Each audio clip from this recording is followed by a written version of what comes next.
ഇപ്പോൾ നടന്നുകൊണ്ടിരിക്കുന്ന സിനഡിൻ്റെ അടിയന്തര ശ്രദ്ധയ്ക്കും നടപടിക്കും വേണ്ടി ഒരു നിർദ്ദേശം വെക്കുകയാണ്.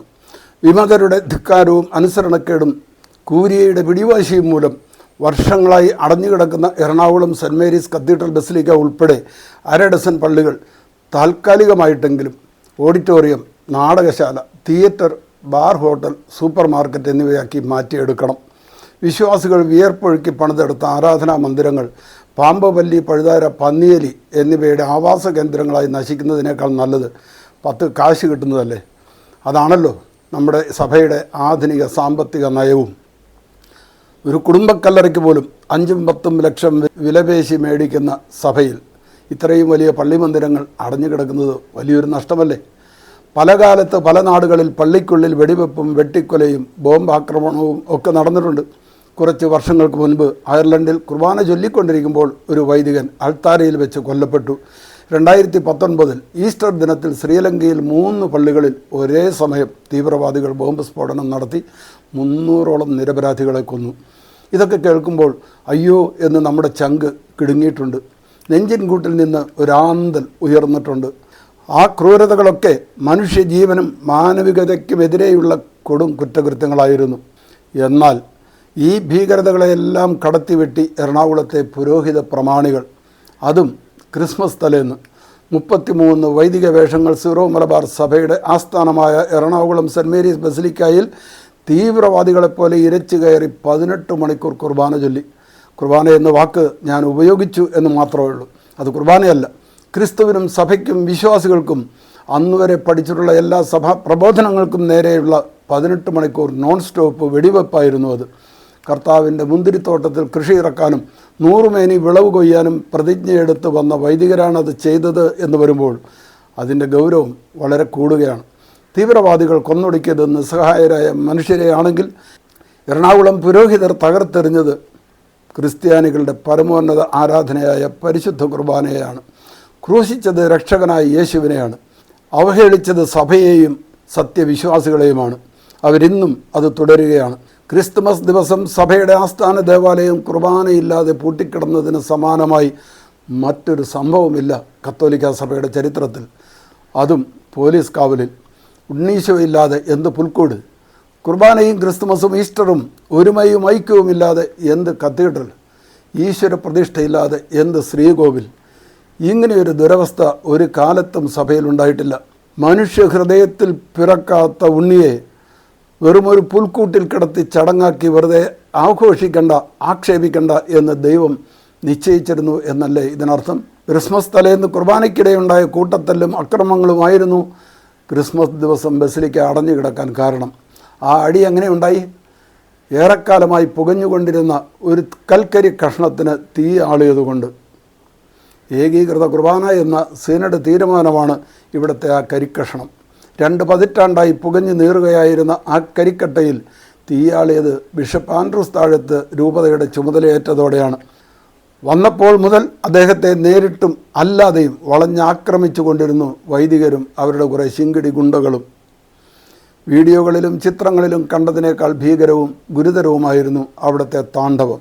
ക്രിസ്മസിന് ഒരുക്കമായി ഇടവകകളിൽ വിശ്വാസികൾക്ക് കുമ്പസാരത്തിനും ആരാധനയ്ക്കും അവസരമൊരുക്കി ആത്മീയ നേതൃത്വം കൊടുക്കേണ്ട വൈദികർ കത്തിയും വാളും രാഗിമിനുക്കി ബസിലിക്കയിൽ പോരിന് കളമൊരുക്കുകയായിരുന്നു. വികാരിയുടെ അനുമതിയില്ലാതെ ഒരു ഇടവക പള്ളിയിൽ രൂപതാ ബിഷപ്പ് പോലും കുർബാന ചൊല്ലാൻ തയ്യാറാകില്ല എന്ന മര്യാദയും കീഴ്വഴക്കവും അറിയുന്ന വികാരിമാർ തങ്ങളുടെ ഇടവകകളിലെ നിയുക്ത അജപാലന ശുശ്രൂഷകൾ പോലും ഉപേക്ഷിച്ച് ബിഷപ്പിൻ്റെ ആസ്ഥാന ദേവാലയത്തിൽ അതിക്രമിച്ച് കയറി തുടരെ കുർബാന ചൊല്ലി. വൈദികർ എന്ന വാക്ക് അവർക്കുള്ളതല്ല എന്ന് അവർ എത്ര കാലമായി തെളിയിച്ചുകൊണ്ടിരിക്കുകയാണ്. മാലാഖമാർ കാലുകുത്താൻ പേടിക്കുന്നിടത്ത് ചെകുത്താന്മാർ അഴിഞ്ഞാടുമെന്ന് അലക്സാണ്ടർ പോപ്പ് പറഞ്ഞത് എത്ര ശരിയാണ്. ചെകുത്താന്മാർ എങ്ങനെയാണ് വിശുദ്ധ ബലിപീഠത്തിൽ അഴിഞ്ഞാടുന്നതെന്ന് നമ്മുടെ വൈദികർ തന്നെ ഈശോയുടെ പിറന്നാളിൽ തന്നെ കാണിച്ചതെന്ന് ഓർക്കണം. ഈശോയുടെ മാംസവും രക്തവും എന്ന ഉറപ്പോടെ അപ്പവും വീഞ്ഞും കയ്യിലെടുത്ത് ഇതെൻ്റെ മാംസമാണ്, നിങ്ങൾ ഇതിൽ നിന്ന് ഭക്ഷിക്കുവിൻ, ഇതെൻ്റെ രക്തമാണ്, നിങ്ങൾ ഇതിൽ നിന്ന് പാനം ചെയ്യുവിൻ എന്നൊക്കെ ഹൃദയ നിറവോടെ കൈവിറയലോടെ യേശുവിനോട് ചേർന്നുള്ള ആത്മനൊമ്പരത്തോടെ ഉരുവിടേണ്ട വൈദികർ കർത്താവിൻ്റെ കബരിടത്തിൽ കയറി കാട്ടിക്കൂട്ടിയ കൂത്താട്ടങ്ങൾ അവിശ്വാസികളെപ്പോലും ഞെട്ടിച്ചു കളഞ്ഞു. ഈ തെയ്യക്കോലങ്ങൾ ഇത്ര കാലവും കെട്ടിയത് കപടവേഷങ്ങളായിരുന്നുവെന്നും കാണിക്കുന്നതൊക്കെ കള്ളനാടകമാണെന്നുമായിരുന്നു മനസ്സിലാക്കേണ്ടത്. ഒരു തരിയെങ്കിലും ലജ്ജയോ ഉളുപ്പോ വേണ്ട, കടുകുമണിയോളം അല്ലെങ്കിൽ സൂചി മുനയോളം വിശ്വാസമോ ദൈവഭയമോ ഉണ്ടായിരുന്നെങ്കിൽ അവരിങ്ങനെയൊന്നും ചെയ്യില്ലായിരുന്നു. സഭയുടെ ചെലവിൽ വിദേശ സർവകലാശാലകളിൽ സന്മാർഗശാസ്ത്രത്തിലും ദൈവശാസ്ത്രത്തിലും ബൈബിൾ സംബന്ധിച്ചും ഉപരിപഠനവും ഗവേഷണവും നടത്തി ഡോക്ടറേറ്റ് എടുത്തവർ അക്കൂട്ടത്തിലുണ്ട്. പേരെടുത്ത വചനപ്രഘോഷകരുണ്ട്. സെമിനാരിയിലും കോളേജിലും പഠിപ്പിക്കുന്നവരുണ്ട്. സഭാ പ്രസിദ്ധീകരണങ്ങളുടെ പത്രാധിപന്മാരുണ്ട്. അയ്യോ, ഓർക്കാൻ വയ്യ ഇത്തരമൊരു അധപ്പതനത്തെക്കുറിച്ച്. പാർട്ടി പ്രവർത്തകരും പാകതയെത്താത്ത കോളേജ് പിള്ളേരും കൂലിക്ക് അണിചേരുന്നവരുമൊക്കെ ബസ്സിന് കല്ലെറിയുകയോ തീ വെക്കുകയോ പൊതുമുതൽ നശിപ്പിക്കുകയോ ചെയ്യുമ്പോൾ അരുത് സഖാക്കളെ, നശിപ്പിക്കരുത്, നാടിൻ്റെ സ്വത്താണത്, നാളെ നമ്മൾ തന്നെ വേണം അതുണ്ടാക്കാൻ എന്നൊക്കെ ഉദ്ബോധിപ്പിക്കാൻ തക്ക നന്മയും നേതൃത്വ ഗുണവുമുള്ള ഒരാൾ പോലും അക്കൂട്ടത്തിലെങ്ങും ഇല്ലല്ലോ എന്ന് ഞാൻ സങ്കടപ്പെടാറുണ്ട്. എല്ലാം കൊണ്ടും അതിലുമൊക്കെ എത്രയോ ഉന്നതിയിൽ നിൽക്കുന്നവരെന്ന് കരുതപ്പെടുന്ന പുരോഹിതർ അതിലുമൊക്കെ എത്രയോ ഹീനമായിട്ടാണ് അഴിഞ്ഞാടിയത്. ഏയ് അരുത്, അങ്ങനെ ഒന്നും ചെയ്യരുത്, ക്രിസ്മസ് അല്ലേ, നമുക്കൊരു ഇത്തിരി എളിമപ്പെടാമെന്നൊക്കെ പറയാൻ അവിടെ ഒരു വൈദികൻ പോലും ഇല്ലാതെ പോയല്ലോ എന്നാണ് വിശ്വാസികളുടെ സങ്കടം. ക്രിസ്മസ് ദിനത്തിലെ നിയമാനുസൃത തിരുക്കർമ്മങ്ങൾ തടസ്സപ്പെടുത്തുക എന്ന കൃത്യമായ അജണ്ടയോടുകൂടി എത്തിയ വിമത പ്രമാണിമാർക്ക് ആദ്യത്തെ 3 കുർബാന കഴിഞ്ഞപ്പോൾ അപ്പവും വീഞ്ഞും തീർന്നിട്ടും കുർബാന നാടകം ഉപേക്ഷിക്കാൻ തോന്നിയില്ല. അപ്പവും വീഞ്ഞും ഇല്ലാതെ തന്നെ പിന്നെയും നാടകം തുടർന്നു. വിമത വൈദികരിലൊരു കുപ്രസിദ്ധ വിപ്ലവ പ്രമാണി തന്നെ വളരെ പരിഭവത്തോടെ ഇക്കാര്യം അവരുടെ ഒരു ഗ്രൂപ്പിൽ വിസ്തരിച്ചെഴുതിയിട്ടുണ്ട്. അതിലൊരു ഭാഗം ഇങ്ങനെയാണ്: എങ്ങനെയും ക്രിസ്മസ് കുർബാന വരെ അൾത്താരയിൽ നിലയുറപ്പിക്കണമെന്ന് മാത്രമായിരുന്നു ഞങ്ങളുടെ ചിന്ത. എന്തിനാണ് ക്രിസ്മസ് ദിനത്തിൽ വരെ അവിടെ നിലയുറപ്പിക്കേണ്ടത്? സഭാതലവൻ മേജർ ആർച്ച് ബിഷപ്പ് കർദിനാൾ ജോർജ് ആലഞ്ചേരി അവിടെ വന്ന് കുർബാന ചൊല്ലാൻ പാടില്ല. എന്തൊരു പദ്ധതിയാണെന്ന് നോക്കണം. തുടരുകയാണ്: കുർബാന ചൊല്ലൽ നിർത്തിയാൽ പോലീസ് ഇടപെട്ട് ഇറക്കി വിടുമോ എന്ന ഭയവും ഉണ്ടായിരുന്നു. അതുകൊണ്ട് ഞങ്ങൾ 5 പേരും തുടർച്ചയായി മാറി മാറി കുർബാന ചൊല്ലാൻ തീരുമാനിക്കുകയായിരുന്നു. പിന്നെയും വൈദികർ വന്നു ചേർന്നു. ഓസ്തിയും വീഞ്ഞും എടുക്കാൻ സങ്കീർത്തിയിലേക്ക് പോകാൻ പറ്റാത്ത സാഹചര്യം. വേറെ നിവൃത്തിയില്ലാത്തതുകൊണ്ട് ഞങ്ങൾ ഒരേ ഓസ്തിയും വീഞ്ഞും വെച്ച് ആവർത്തിച്ച് കുർബാന ചൊല്ലി. വേറെ ഓസ്തിയും വീഞ്ഞും ഇല്ലാതിരുന്നത് കൊണ്ട് ഞങ്ങൾ കുർബാന സ്വീകരിച്ചുമില്ല. എത്ര കുർബാന ചൊല്ലിയെന്ന് ഓർക്കുന്നില്ല. മൂത്രമൊഴിക്കാൻ പോലും പോകാൻ പറ്റാതെ ഉറക്കം വേണ്ടെന്ന് വെച്ച് ഞങ്ങൾ കുർബാന ചൊല്ലിയത് അതിരൂപതയുടെ ശിരസ് കുനിയാതിരിക്കാനാണ്. ഒരേ ഓസ്തിയും വീഞ്ഞും ഉപയോഗിച്ച് വീണ്ടും വീണ്ടും കുർബാന ചൊല്ലുന്നതിൻ്റെ ഗൗരവമൊന്നും അപ്പോൾ ചിന്തിച്ചില്ല. ഇപ്പോൾ കേൾക്കുന്നു കുർബാനയെ അധിക്ഷേപിച്ചതിൻ്റെ പേരിൽ റോമിൻ്റെ കഠിന നടപടി ഉണ്ടായേക്കുമെന്ന്. പ്രിയപ്പെട്ട വൈദികരെ, കൈവിടല്ലേ, ഞങ്ങൾക്ക് വേണ്ടി പ്രാർത്ഥിക്കണേ.